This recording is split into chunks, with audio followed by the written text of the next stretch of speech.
নীতি আয়োগের বৈঠকে মমতা বন্দ্যোপাধ্যায়কে বলতে না দেওয়ার ইস্যুকে কেন্দ্র করে আজ কিন্তু সংসদ উত্তপ্ত হওয়ার সম্ভাবনা। মুখ্যমন্ত্রীকে বলতে না দেওয়া, তার মাইক বন্ধ করার মতন একাধিক ইস্যুকে সামনে রেখে পার্লামেন্টের দুই হাউসেই আজ ঝড় তুলতে চলেছে তৃণমূল কংগ্রেসের সাংসদরা। লোকসভা রাজ্যসভার সব সাংসদদের এমনই নির্দেশ পাঠিয়েছে তৃণমূল শীর্ষ নেতৃত্ব। আমাদের নয়াদিল্লি থেকে সহকর্মী জ্যোতির্ময়ের কাছে যাব। জ্যোতির্ময়, আজ সংসদের দুই কক্ষেই তৃণমূল কংগ্রেসের কি স্ট্র্যাটেজি?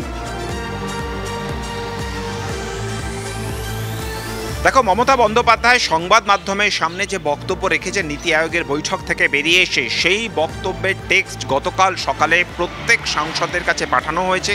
তাদের স্পষ্ট নির্দেশ দেওয়া হয়েছে যে স্পেশাল মেনশন, জিরো আওয়ার বা বাজেট বক্তৃতা যেখানেই তারা সুযোগ পাবেন সেখানেই যেন তারা এই বিষয়গুলি তুলে ধরেন। মূল বক্তব্য, মমতা বন্দ্যোপাধ্যায়কে নীতি আয়োগের বৈঠকে হেনস্থা করা হয়েছে। তিনি একমাত্র বিরোধী মুখ্যমন্ত্রী যিনি এই নীতি আয়োগের বৈঠকে উপস্থিত ছিলেন। তিনি তার বক্তব্য রাখার চেষ্টা করেছেন, কিন্তু 5 মিনিটের মধ্যে তার বক্তব্য থামিয়ে দেওয়া হয়েছে বলে মমতা বন্দ্যোপাধ্যায় যে অভিযোগ করেছেন, সেই বিষয়টি এবার সংসদে এস্টাবলিশ করতে চাইছে তৃণমূল কংগ্রেস।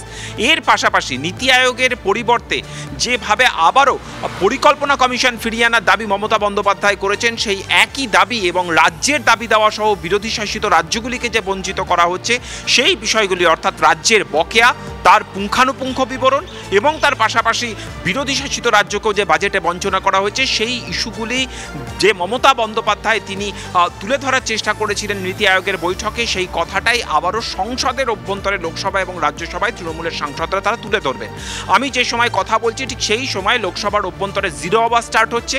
আগামী 1 ঘন্টা অত্যন্ত গুরুত্বপূর্ণ, আমাদের নজর থাকবে সেদিকে যে তৃণমূল আগামী 1 ঘন্টা কি ঘটে এবং রাজ্য রাজনীতি, জাতীয় রাজনীতি কোন দিকে যায় সেদিকে আমাদের নজর থাকবে। তবে নীতি আয়োগের বৈঠক থেকে বেরিয়ে এসে মমতা বন্দ্যোপাধ্যায় যে মন্তব্য করেন, সেই মন্তব্যের নিন্দায় আজ বিধানসভায় বিক্ষোভ দেখালো বিজেপি। ওয়াকআউট করলেন বিজেপির বিধায়করা। বিধানসভার গেটের বাইরে বিক্ষোভ দেখালো বিজেপি। তৃণমূলের নিন্দা প্রস্তাবের জন্য নির্ধারিত প্রশ্নোত্তর পর্ব বাতিল। প্রতিবাদ গেরুয়া শিবিরের। নীতির বৈঠকে মুখ্যমন্ত্রীর মাইক বন্ধ করে দেওয়ার অভিযোগে এদিন বিধানসভায় নিন্দা প্রস্তাব আনে তৃণমূল। নীতি আয়োগে যাওয়া নিয়ে মুখ্যমন্ত্রী বারংবার তিনি তার মত পরিবর্তন করেন এবং পরবর্তীকালে তিনি মিটিংয়ে গিয়ে যে আচরণ করেন তা সংসদীয় গণতন্ত্রের পক্ষে বেমানান। রাজ্যের বর্তমান মুখ্যমন্ত্রী নবান্ন থেকে রাজনৈতিক সাংবাদিক সম্মেলন করেন। ওনার ভুলে যাওয়া উচিত নয় যে নবান্ন আর নীতি আয়োগের যে সরকারি সভা